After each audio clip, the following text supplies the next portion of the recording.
आप सभी जानते हैं हमारा जो देश है ये पर्वों का देश है, फेस्टिवल का देश है। हमारे देश में हर साल, हर महीने, हर हफ्ते कोई ना कोई त्योहार होता है और अभी जो एक बहुत ही पावन फेस्टिवल मनाया जा रहा है वो है नवरात्रि।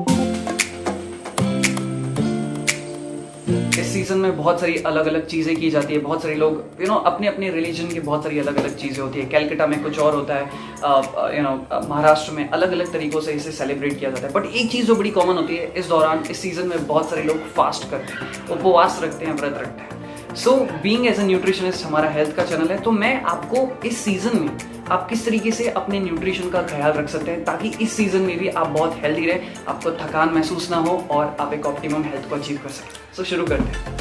सबसे इंपॉर्टेंट चीज़ होती है मेरे हिसाब से, वो होता है आपका मॉर्निंग, आपकी सुबह की शुरुआत कैसे होती है। हम सभी लोगों ने ये सुना है और ये मेरा पर्सनल बिलीफ है, हम सभी लोगों का बिलीफ है कि अगर हमारा दिन अच्छा जाता है, अगर हमारा सुबह का टाइम बहुत अच्छा निकलता है, अगर हमारा सुबह का जो ब्रेकफास्ट है वो अच्छा होता है, तो हमारा जो पूरा दिन है वो खुशनुमा होता है और एनर्जेटिक होता है।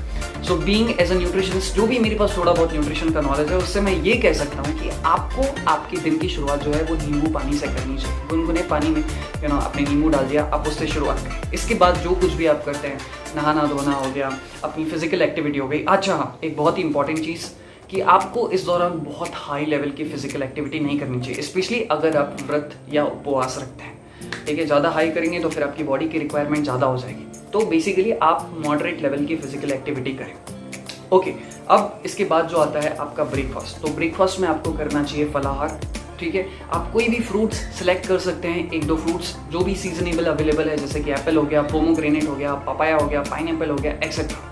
ठीक है, अब यहाँ पर मैं एक प्रो टिप दूंगा। अच्छा हाँ, अगर किसी को ज़्यादा भूख लगती है तो वो इसमें ड्राई फ्रूट्स भी ज़रूर शामिल कर सकते हैं, बट ड्राई फ्रूट को आपको ओवरनाइट सोक करना चाहिए ताकि उनकी जो गर्मी है, जो उनकी प्रवृत्ति होती है गर्मी की, वो हीट निकल जाए। ओके, अब यहाँ पर मैं एक प्रो टिप देना चाहूँगा। प्रो टिप ये कि सुबह अब मैंने कहा जैसे कि यार आप फल फ्रूट खा सकते हैं, तो इसका मतलब ये नहीं कि आपने ढेर सारे फल फ्रूट ले लिया है, खाना शुरू करें, नहीं, मॉडरेट लेवल पे, क्योंकि आप व्रत पर हैं। हालांकि ये चीज़ आप सभी लोग जानते हैं, मैं जस्ट एज अ फॉर्मेलिटी के तौर पर मैं आप लोगों को बता रहा हूँ। सुबह सुबह ज़्यादा मीठा और ज़्यादा नमकीन वाली चीज़ें बिल्कुल अवॉइड करें। मॉर्निंग अच्छा जाएगा तो आप जानते हैं आपका पूरा दिन अच्छा जाएगा।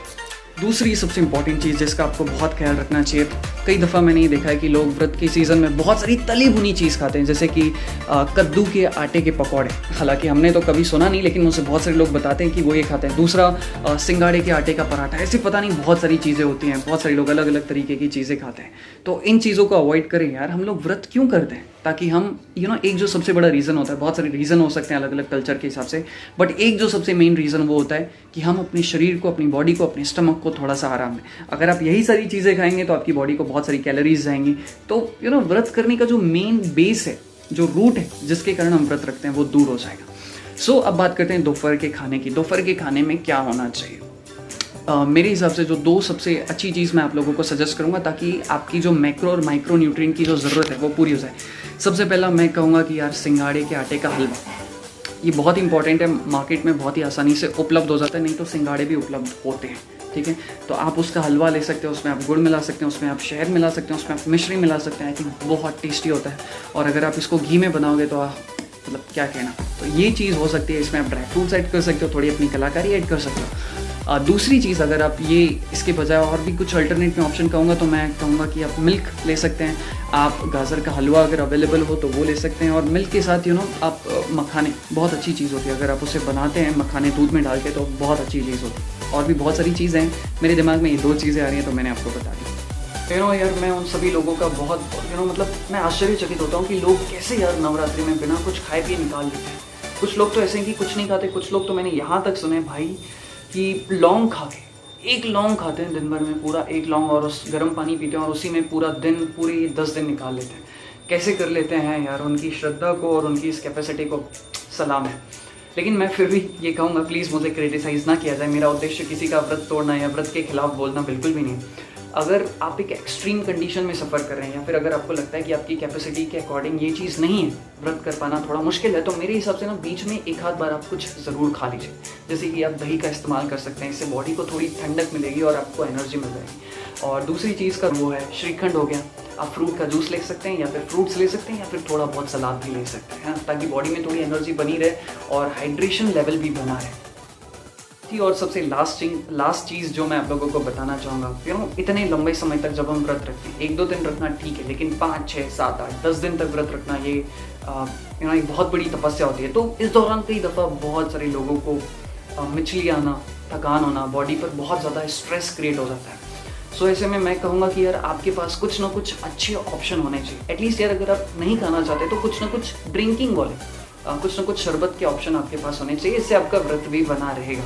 ओके, सो मेरे दिमाग में जो 2 सबसे अच्छी चीज़ आ रही है, सबसे पहला आपके पास हमेशा आपके घर पे नारियल पानी अवेलेबल होना चाहिए। ये एक बहुत अच्छा सोर्स है खुद को हाइड्रेट रखने का और एनर्जेटिक रखने का। दूसरी जो सबसे अच्छी चीज़ मैं कहूँगा यार, ये बहुत ही बेस्ट ऑप्शन है, मतलब एक प्रो टिप आप समझ लो मेरी तरफ से, वो है बेल का शरबत। बड़े काम की चीज़ है, आपकी बॉडी को ठंडक महसूस होगी और आप बहुत अच्छा रिलैक्स फील करेंगे। एंड बेल का जो शरबत होता है ये हमारी नर्वस सिस्टम को भी काम रखने में एंड हमारे ब्रेन को एक्टिव करने में बहुत मदद करता है। तो इन दोनों चीज़ों का मैं तो कहूँगा कि यार ये दोनों चीज़ें आपके घर में हमेशा अगर उपलब्ध हो तो बहुत अच्छी बात है, स्पेशली इस उपवास के सीज़न में। सो इसी के साथ इस वीडियो को समाप्त करता हूँ। मैं उम्मीद करता हूँ कि यार मेरी जो ये टिप्स हैं ये आप लोगों के बहुत काम में आएगी। सो इस वीडियो को समाप्त करते हैं। धन्यवाद, थैंक यू। सब्सक्राइब करना हो तो करते हैं, अदरवाइज कोई बात नहीं। शुक्रिया।